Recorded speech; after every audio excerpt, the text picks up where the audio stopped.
Here are 10 things you should know in Forza Horizon 4 in 2021. So Forza Horizon 4 takes place in Great Britain, so you get all that great English shoreline and Scottish Highlands to drive through, and the gameplay cycle is based on all 4 seasons that subtly change the gameplay and the map in each season. For example, there's an island in the middle of the lake that you can only get to in winter when the lake is frozen over. So after you complete the first in-game year, you are dropped into a server with other players, and the seasons change for everybody every week.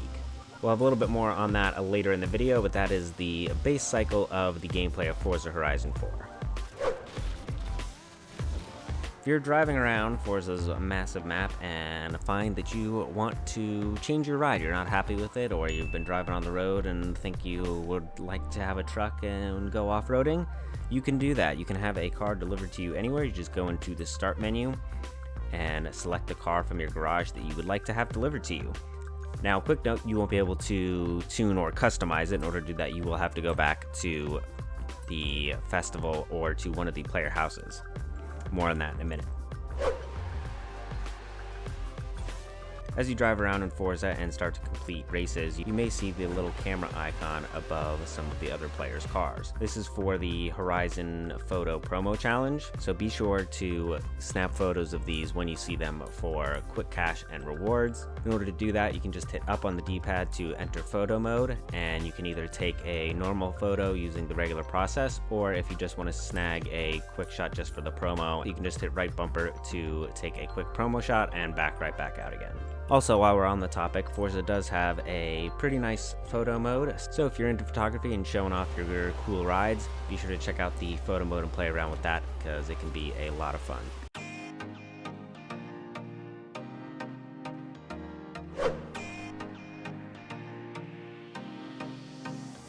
Speaking of getting money, or credits as the game calls them, don't worry about money too much. It may seem tight in the beginning, but the game is very generous with rewards, and you'll get plenty of credits and wheel spins throughout your time in Forza Horizon 4. But if you do want to try and maximize the amount of money that you're getting, the key is to do long races with a fast car, because the longer the race in terms of distance, the more money you will get, and obviously a fast car will complete it faster. You can spend your money pretty freely and not worry about struggling to make it back.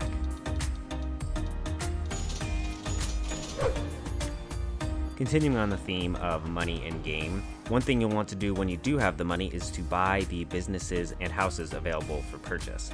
The businesses will generate you passive income when you aren't playing, and the houses offer some unique rewards as well as wheel spins, etc. The first house, which you get for free, is the Gables, and this unlocks the drone mode, which is very useful for locating barn finds, because it makes it much easier to search through tough terrain.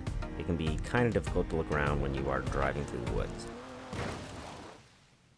The first 2 houses I would recommend you grab next are Sunflower Meadows for 200,000 credits, because this gives you access to the Horizon Promo Challenge we just discussed, taking photos of the cars in Forza Horizon 4. The other house to note is Fairlawn Manor, when you get a bit more cash. This one costs 2 million and grants you the Fast Travel Anywhere perk, which can be quite handy if you just want to jump to a specific location on the map. The game also offers lots of collectibles scattered throughout the map. The coolest of which are the barn finds that offer you unique cars to be refurbished that you can then drive in-game. It does take a little bit of time though, so that's why I advise as soon as you're able to get those, go ahead and grab it, and that is what the drone is very handy for, because you will often be driving through kind of rough and tough terrain, and it's much easier to navigate the drone through there to find what you're looking for and then go drive there rather than trying to drive and look at the same time. There are also bonus boards that you can smash scattered throughout the map. Some are influence boards and some are fast travel boards. The influence boards grant you influence, which helps you level up, and that is very useful in the beginning. And then the fast travel boards lower the cost of fast traveling every time you smash one. The handling model in Forza Horizon 4 sits somewhere between a sim racing game and an arcade racer. The cars feel more realistic, and you do have to brake, and there's no nitrous or boost button, but you do have an immense amount of freedom, and it's not quite as realistic or restricted as a sim racer would be. The cars generally have a more realistic handling model, and drifting can be pretty tricky to learn and pick up. But thankfully, the game does offer a range of difficulty settings, and do not be afraid to leave these on early on.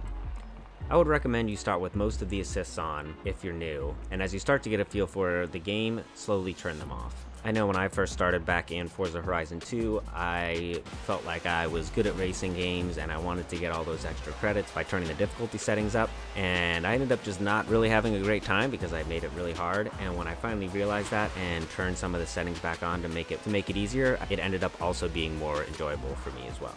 You'll honestly probably have a lot more fun if you start from a point where you're able to complete the races and not get frustrated, and then slowly turn certain settings on or off as you get a feel for the game. And even now, after hundreds of hours put into Forza Horizon, I still play with the braking line on and rewind on, because that just makes the game more fun to me without getting too frustrated. The cars in Forza Horizon 4 are broken up into a class or tier system. This means that fully upgrading or maxing out a car often isn't the best option, as it will place it somewhere in the middle of a tier. So what you'll want to do is play around with the upgrades to get a nice balance that will put your car's rating near the top of one of the classes so that you have the best chance in that class. This allows for more cars to be competitive, since you'll pretty much always be racing other cars in your class, and also means that slower cars can often be more fun and are a great way to learn if you're having trouble with some of the faster cars.